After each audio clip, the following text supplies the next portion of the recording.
Baik, kita akan mengolah atau menganalisis normalitas data-data ini sebelum kita uji dengan teknik analisis korelasi atau regresi. Nah, caranya bagaimana? Caranya adalah kita klik analyze, ya. Kita klik analyze, ya. Kemudian kita ke non-parametric test, ya. Non-parametric test. Sudah semuanya?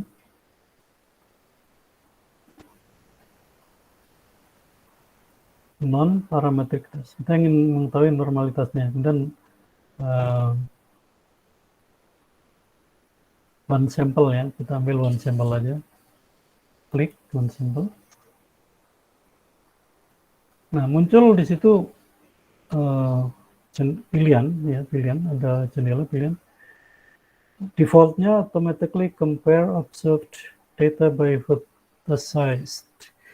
Ini kalau kita sudah menetapkan hipotesis, ya. Tapi karena kita tidak menetapkan hipotesis, maka kita klik aja yang customize, ya. Customize analysis. Customize analysis. Kemudian klik run, ya. Yang lain nggak usah dipencet-pencet ini, karena memang tidak diperlukan. Run. Nah, sekarang akan saya tunjukin outputnya ya. Ini datanya, jadi SPSS itu data dan output terpisah. Harus pindah ke output ya. Oke. Ya, outputnya seperti itu. Nah, ternyata sudah kelihatan ya di layar. Oke. Nah, bandingkan dengan data kalian. Ternyata data yang saya tampilkan tadi, 3 set data itu ya, mulai dari tugas, UTS, dan UAS, ya, semuanya normal, ya, semuanya normal. Ini di kolom pertama ini nih, null hypothesis normal, distribusi nilai atau data tugas itu normal, dengan min 65,25 dan standar deviasi 5,95. Untuk UTS normal juga, minnya 67,75. Standar deviasi 5,73. UAS normal juga, min 66,5, standar deviasi 5,8. Jadi angka-angkanya min dan standar deviasi hampir-hampir mendekat ya, hampir-hampir mendekat. Oke. Jadi hasilnya sudah kelihatan di sini, bisa kita baca ya, semuanya normal. Nah, bagaimana dengan ini di situ? Tadi sempat tadi Rizky yang pakai laptop. Hasilnya gimana Rizky? Masih proses Pak saya. Masih proses. Nah, berapa punya kamu? Apa laptop? Dual core kayaknya. Apa core itu? Dual core ya. Dual core. Ya, kalau tidak berbasis Intel, memang istilahnya beda ya. Beda istilah. Jadi kecepatan pemrosesan ini kan tergantung, ditentukan oleh dual tadi ya, prosesor dan RAM. Ya. Prosesornya tinggi, kalau RAM-nya rendah ya dia butuh waktu yang lama gitu. Karena available space-nya kan lebih kecil kan di RAM. Jadi hasil dari data yang tadi saya tampilkan sudah muncul di sini ya. Tiga-tiganya normal. Artinya apa? Artinya kesimpulannya di decision, kesimpulan itu null hypothesis itu ditolak.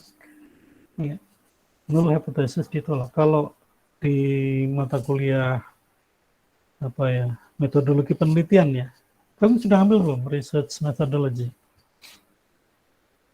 Ya. Belum Pak. Belum. Ada yang sudah ngambil? Sudah Pak. Sudah. Andi, sudah. Masih ingat nggak null hypothesis itu apa? Andi Firda, atau udah lupa? Kapan ngambil kuliah itu? Semester ini Pak. Nah, iya bagus. Sudah dijelaskan belum ini hipotesis itu? Sepertinya saya lupa Pak. Ini udah hampir ujian, mestinya udah dijelasin dong, ya, udah dijelasin. Jadi hipotesis itu ada dua kan, ada alternate hypothesis dan ada null hypothesis. Ada hipotesis alternatif, ada hipotesis nihil, gitu ya. Nah, dalam uji normalitas, yang diuji hipotesisnya kan, hipotesisnya null. Null itu kalimatnya dimulai dengan tidak ada hubungan. Ya, karena kita ingin melihat korelasi, maka hipotesis null atau nihil itu selalu kalimatnya dimulai dengan tidak ada hubungan antara variabel ini dan variabel ini. Nah, sementara alternatif hipotesis alternatif itu mulai dengan kalimat ada hubungan, there is a relation between, gitu. There is a correlation between, itu ya. Jadi hipotesis itu, ini saya jelaskan sekali ini biar nanti tidak bingung gitu, karena muncul di sini ada hipotesis. Hipotesis itu adalah keyakinan seorang peneliti sebelum dia mengolah atau bahkan sebelum dia mengumpulkan data ya, dia sudah membangun suatu keyakinan bahwa nanti bakalannya begini, ada hubungan antara ini dan ini, atau enggak ada hubungan antara ini dan ini. Nah, dari mana keyakinan peneliti itu sehingga dia bisa merumuskan hipotesis? Pertama dari bacaan dia, dari pengamatan dia, kemudian dari hasil-hasil penelitian sebelumnya yang dia pakai sebagai pembanding. Ya. Maka nanti di dalam penulisan laporan deskripsi, itu di bab 1 harus menyebutkan latar belakang itu, penelitian-penelitian sebelumnya terdahulu yang dipakai sebagai pembanding atau sebagai acuan gitu.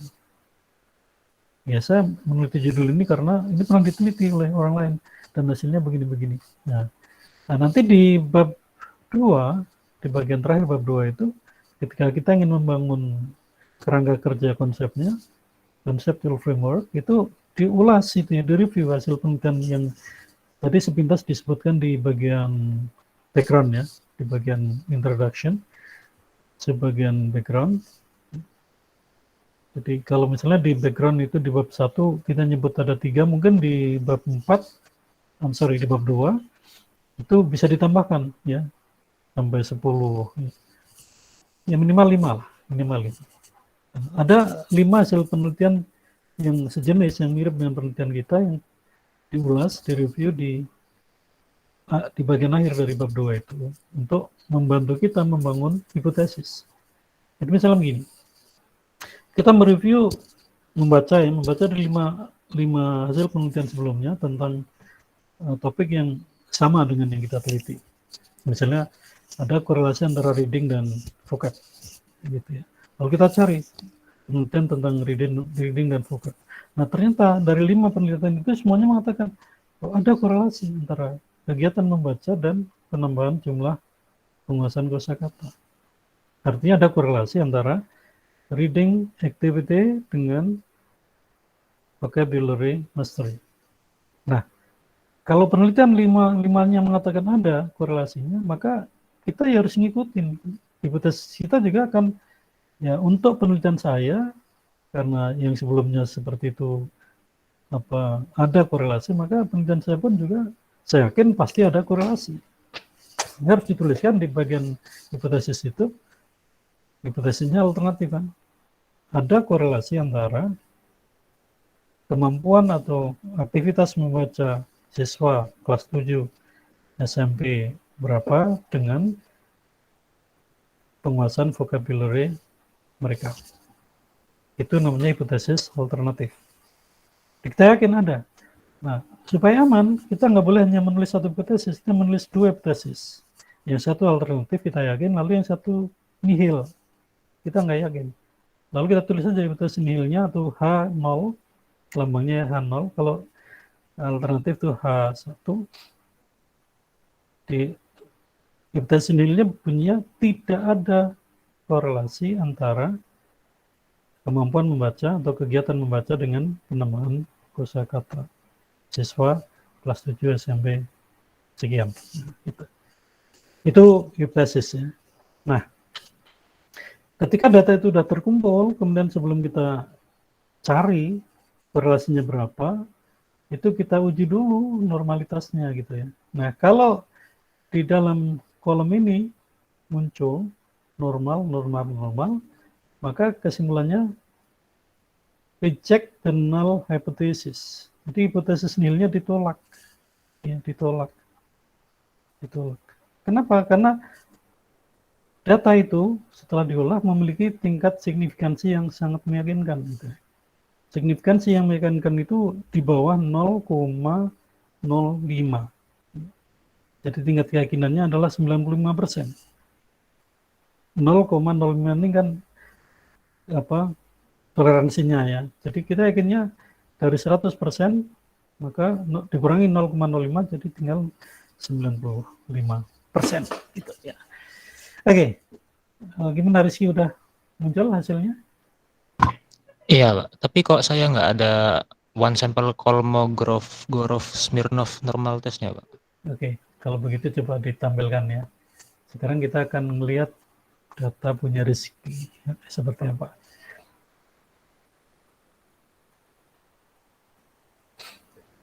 Datanya dulu, ini outputnya nanti. Datanya dulu. Sebentar, Pak.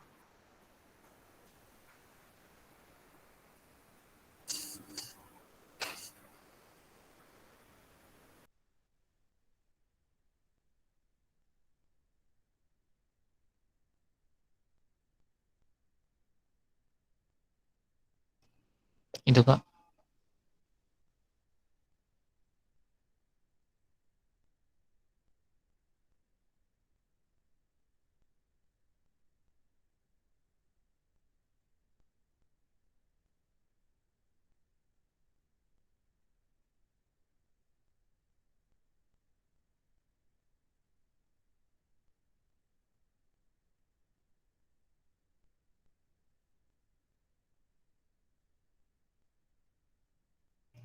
Pak Eko. Oke, coba klik analyze. Oke, terus pilih dari apa? Non parametrik ya, one sample itu ada one sample. Oke, nah udah customize, kemudian run. Sekarang ini tutup dulu datanya, buka di outputnya.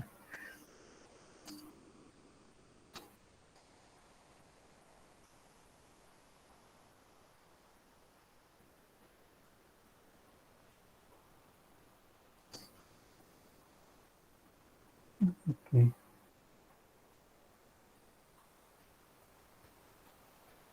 Null hypothesis. Oh, ini coba kita lihat ini ya. Decision-nya nih, retain dan null hypothesis. Jadi yang dia null hypothesis-nya dianggap benar ya. Jadi ini dikategoris occur with equal probability. Jadi probabilitasnya sama ya. Di antara null dan alternate itu sama kemungkinan untuk apa berhasilnya. One sample ya sudah oke. Kenapa? Karena ini signifikansinya terlalu tinggi. Ya. Jadi kalau mau normal, ini di sini mesin paling tinggi 0,05 ya. Ini 0,5, jadi terlalu tinggi 0,5. Jadi separuh kan, 0,5 itu kan 50%. Jadi di depan ini ada nolnya ya, ini harus dibaca 0. Kalau di spesies memang munculnya cuma titiknya, harus dibaca ada 0. Jadi kalau dibulatkan kan jadi 54% kan. Nah sebenarnya ini malah 100% ini. 0,99. Ini kan di sini kan, the significance level is 0.05.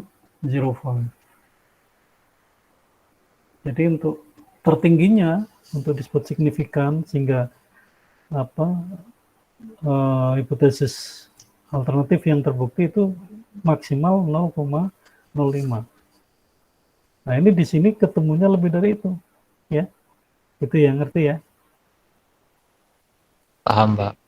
Jadi ini sebaran datanya tidak normal, gitu ya, sebaran datanya tidak normal. Nah sekarang terus gimana nih Pak? Saya kan udah cari data udah capek nih. Sekarang coba kita lihat datanya Rizky, kita lihat datanya. Coba tampilkan yang di apa di kemarin udah deskriptif ya. Yang apa? Yang output yang ini aja. Analisis frekuensi yang kemarin. Outputnya. Output yang analisis frekuensi kemarin. Kemarin kan kita menganalisis deskriptifnya juga ya.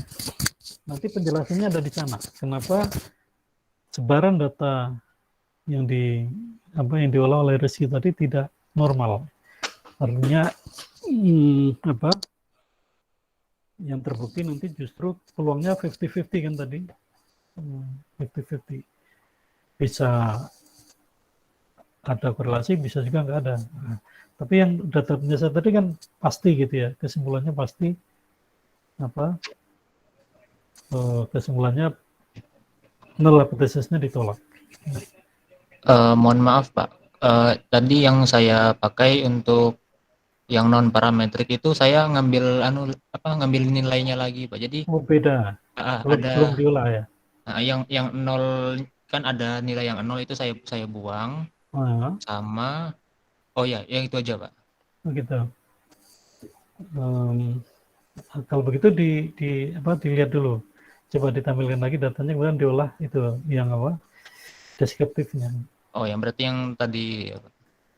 Ya, karena kita ingin mengetahui sebabnya apa kok tidak normal gitu. Jadi kalau terjadi hasil analisis normalitasnya itu tidak normal, maka kita harus mencari tahu penyebabnya apa gitu. Nah itu penyebabnya nanti akan ketahuan di nilai rata-rata, di nilai minimum, nilai maksimum, itu nanti kita lihat di sana. Coba ditampilkan lagi datanya Rizky. Baik Pak. Jadi yang lain memperhatikan ya supaya nanti praktek itu masing-masing bisa ini analyze kemudian pakai itu frekuensis ya, frekuensis saja. Kemarin kan kita pakai frekuensisnya. Oke, itu dipindah ke kanan semuanya. Statistiknya dimunculkan. Ya, min diklik, median, mode. Kan ini ya Pak. Ya, itu diklik aja ya. Oke. Standar deviasinya juga. Oke, udah itu aja. Oke.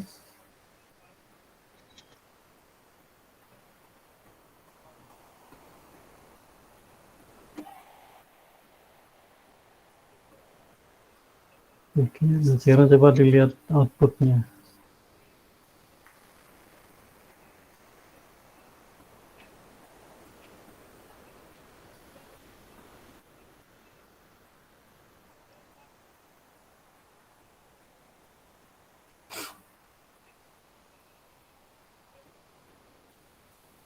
Oke.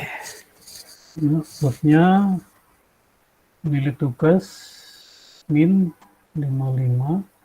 Oke, missingnya sudah nggak ada ya, 26. Median 45, 57, mode standar deviasi. Nah ini di sini masalahnya Rizky. Standar deviasinya terlalu tinggi.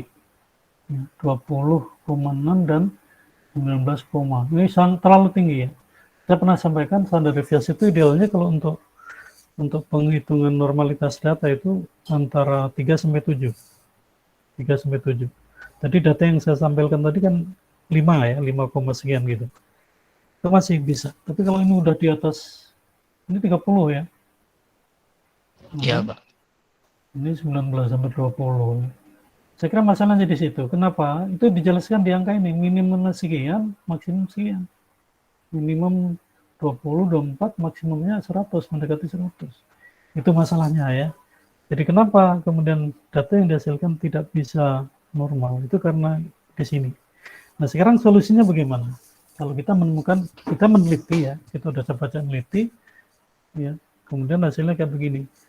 Jangan bingung, kembali ke sekolah, ya, atau hubungi guru, kemudian tanyakan, Bu atau Pak, ini anak-anak yang coba datanya tadi, kembali ke data lagi, Rizky. Anak-anak yang dapat nilai 24, 20 ini gimana ini? Nah, itu ditanyakan ya. Jadi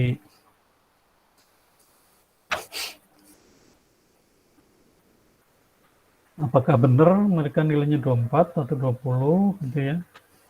Ini ya, ini kan ada ini yang dapat 20 gitu ya, 20. Ini anak misalnya nomor 4 ini namanya siapa, ini dapat 20 Bu, ini 20 juga, ini 40, ini 30 ya, ini 20, ini gimana nih? Ini memang nanti akan tidak ada perbaikan, misalnya tugasnya disuruh ngerjain lagi atau diberi tugas yang lain. Jadi kalau jarak antara nilai minimum dan maksimum, minimum 20, maksimum 100, itu terlalu panjang range-nya ya, bentangan datanya terlalu panjang. Nah, akibatnya kalau bentangan datanya terlalu panjang, standar deviasinya juga akan besar gitu ya. Karena standar deviasi itu kan nanti dibagi menjadi 5 kelas interval gitu. Nanti akan kelihatan di kurva normalnya ya. Setelah ini nanti. Ya. Kemudian yang UAS sama juga. Jadi ada yang 24 ya tadi. Ada yang 24, ada yang 38 gitu ya. Ada yang 44, tapi ada yang dapat 9 berapa nih? 94 ya.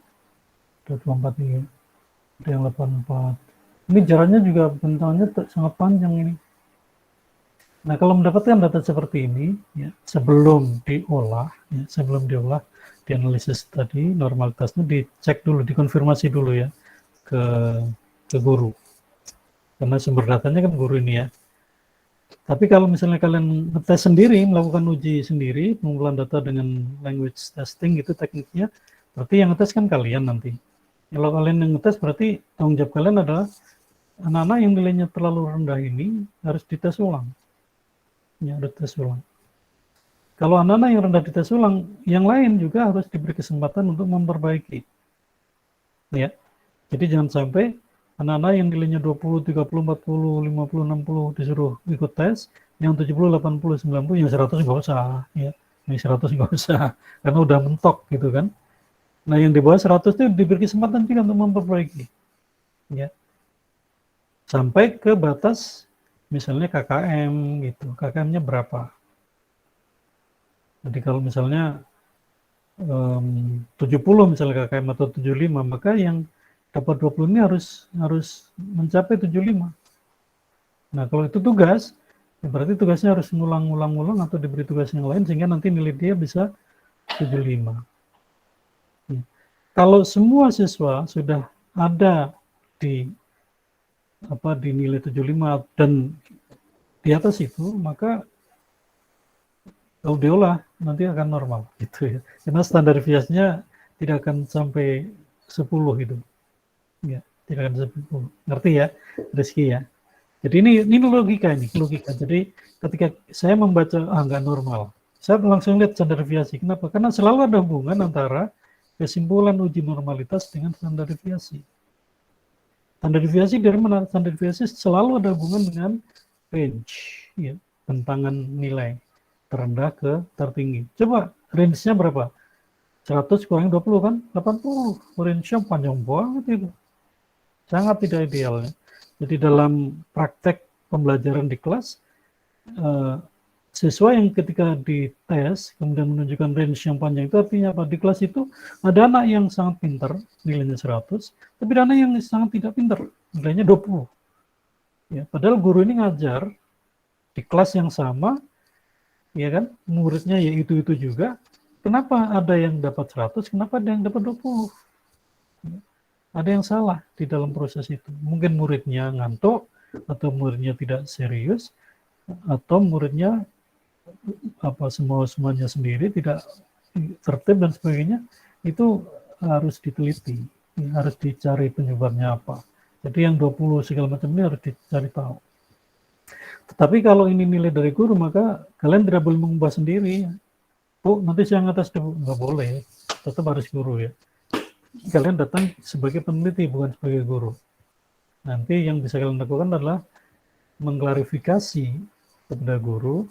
Kemudian nanti guru gimana? Udahlah gitu aja ya, kalau udah kayak gitu berarti ini nggak bisa dipakai Bu. Maaf, saya harus mencari nilai yang lain. Mungkin Ibu punya atau mungkin guru-guru yang lain punya gitu. Yang nilainya sudah bagus. Bagus itu artinya range-nya, bentangannya tidak dari minimal ke maksimal itu Ya maksimal range itu 20 lah yang bagus itu. 20. Jadi misalnya nilai terendah 80, tertinggi 100, itu bagus. Tapi kalau terendahnya 20, tertinggi 100, wah itu udah nggak bagus. Itu ya.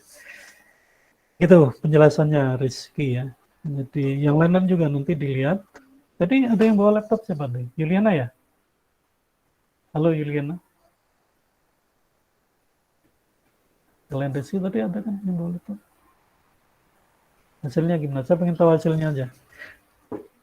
Ada nggak yang sudah menghitung lalu hasilnya sudah ketahuan? Jadi kalau Ya, sudah, Pak. Andi, oh ya Andi, sorry, lupa Andi. Coba ditampilkan Andi, hasilnya kayak apa? Baik, Pak. Oke, manggilnya Andi, Firda atau Yunita nih? Firda, Pak. Oke, Firda, ya.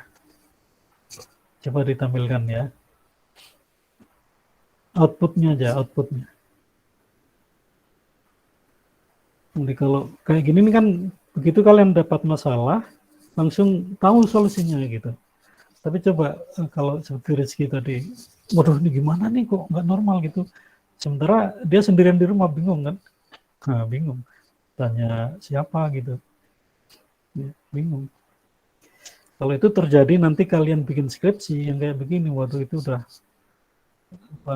kerja 2 kali nanti ya. Jadi karena rekomendasinya pasti nanti disuruh ngulang penelitiannya kalau datanya kayak begitu. Baik, ini data punya Firda ya. Oke, recheck. Nah ini bagus nih ya. Jadi nilai tugasnya normal, UTS normal, UAS normal. Ya. Ini datanya mana ya? Dan di sini ini bagus ini 0,00, 0,08, ya 0,09. Meskipun yang ini tidak signifikan ya karena 0,08 ya, harusnya 0,05. Ya. Tapi normal, tetap normal meskipun apa namanya rekomendasinya tinggi. Oh ya, Rizky nanti diubah dulu itu ya. Jadi yang kita pakai post Kolmogorov ya. Jadi yang punya Rizky kan Pearson ya kayaknya ya. Disamakan dulu aja analisisnya. One sample Kolmogorov. Apa Smirnov ini orang Rusia nih, namanya seperti itu. Kalau tadi yang punya Rizky kayaknya Pearson ya. Tapi sebenarnya nggak masalah sih. Ini yang paling penting kan di sini nih. Jadi ini normal meskipun tidak signifikan ya. Hingga nanti yang akan terbukti adalah hipotesis nihilnya, Firda ya. Jadi yang terbukti hipotesis nihilnya. Karena apa? Karena signifikannya di atas 0,05. 0,82 ini di atas 0,05. Sementara yang ini dicek di kena 0,009. Oke, itu kalau dilihat yang data UTS mungkin akan sama ya tadi ya, jadi sama. Bisa ditampilkan deskriptifnya, Firda. Deskriptifnya, kayaknya naik. Enggak, Pak. Soalnya ini yang di atas tuh nilai yang kemarin, Pak. Oh, beda Tapi data ini ya. saya ubah 2 data, Pak. Oke, baik. Nah, ya oke, stop di gambar ini ya. Jadi ini kurva normal ya, kurva normal itu seperti ini. Kurva normal itu sebuah parameter ya, ukuran untuk menilai apakah data itu normal apa tidak. Nah, cara membacanya begini, kalau sebagian besar data itu ada di dalam bidang ini, di dalamnya ya, bukan di luar, ini yang di luar kan ini ya. Kalau di dalamnya maka itu normal, dia disimbolkan normal, karena jumlah nilai atau data yang berada di dalam gunung ini, yang di dalam gunung ya, itu lebih besar daripada yang di luar gunung. Nah, yang di luar ini maksimal 0,05. Itu kalau mau dianggap signifikan. Tapi asal ini lebih besar dari yang di luar itu normal. Gitu ya. Tapi untuk signifikan yang di dalam, yang di luar itu maksimal 0,05. Nah, itu signifikan. Itu bacanya gitu ya. Jadi Ini titik ini adalah titik nilai min ya. Minnya 65, berapa tuh 2 ya. Nah, ini titik minnya di sini, kemudian plus minus 1 standar deviasi. Standar deviasinya berapa tuh? 5,9 ya. Jadi 65 sampai 75, 76 gitu. Jadi ini ada nilai 65, 75, 76, sampai 80 itu di dalam gitu ya. Kemudian yang ke sana ke minus ke kiri itu 56, 46 itu di sini. Ya. Itu ya. Jadi membaca kurva normal seperti itu sehingga kalau sebagian besar data itu ada di dalam gunung, di dalam kurva itu kesimpulannya normal. Ya. Tapi signifikan kalau yang di luar itu maksimal 0,05. Dan 5%. 5% dari jumlah data. Kalau data tadi misalnya 30 orang, yang di luar itu maksimal hanya 5%-nya ya, dari 30. 5%-nya ya berapa ya? 1,5 ya, 2 lah gitu ya. 2. Karena kalau manusia 1,5 nggak ada kan. Oke, thank you Firda ya, dan Rizky juga, terima kasih. Ada pertanyaan sampai di situ untuk menguji normalitas? Jadi uji normalitas itu selalu menggunakan kurva ini ya, kurva normal. Kurva normal ini mestinya dijelaskan di kuliah metodologi juga ya. Untuk apa dan dari mana asalnya gitu. Ada pertanyaan sampai di situ? Saya saya mungkin Pak mau Oke, silakan. konfirmasi. Berarti yang harus saya lakukan itu menanyakan apakah ada remedial atau percobaan untuk meningkatkan nilai siswa ya Pak? Iya, jadi yang di batas bawah itu, yang nilai-nilai di bawah min ya, di bawah min itu diklarifikasi ke guru, apa ini nilainya udah final atau masih mungkin diperbaiki. Ya. Kalau mungkin diperbaiki ya apa nanti nunggu sampai guru itu melakukan remedi. Nah, kemudian nanti yang diolah untuk skripsi itu ya yang sudah final gitu. Ya. Yang sudah final. Berarti mengambil hasil remedial itu ya Pak? Iya, jadi biasanya kan gitu ya, di sekolah itu guru-guru kan setiap kali dia memberi tugas, kemudian dia melakukan penilaian, itu kan dia akan tahu gitu, ini nilainya udah aman belum, aman tuh sudah apa melampaui KKM atau belum. Kalau belum, maka dia akan buru-buru, akan segera melakukan remedi. Ya. Jadi dia tidak akan membiarkan nilai 20, 30, 40 itu bertahan sampai akhir semester, enggak. Ya. Dia akan melakukan remedi, itu idealnya begitu. Meskipun prakteknya mungkin enggak ya, saya nggak tahu gitu. Nah nanti bisa ditanyakan gitu, remedinya bagaimana. Ya. Baik Pak, terima kasih Pak. Jadi karena remedi itu sebaiknya, yang ideal itu begitu tugas dikumpul, guru menilai, kemudian guru udah tahu kan, ada yang dapat 20, ada yang 30, ada yang 40, sementara ada yang 100, maka dia nggak boleh nunda-nunda, harus segera disampaikan nilai ini ke anak-anak. Kemudian diberi feedback, umpan balik ya, anak-anak ini yang nilainya 20, 30, 40, yang di bawah KKM harus mengerjakan tugas itu lagi, ya, atau diberi tugas baru, terserah. Tapi itu bagian dari proses untuk supaya anak ini menguasai apa materi yang ditugaskan itu.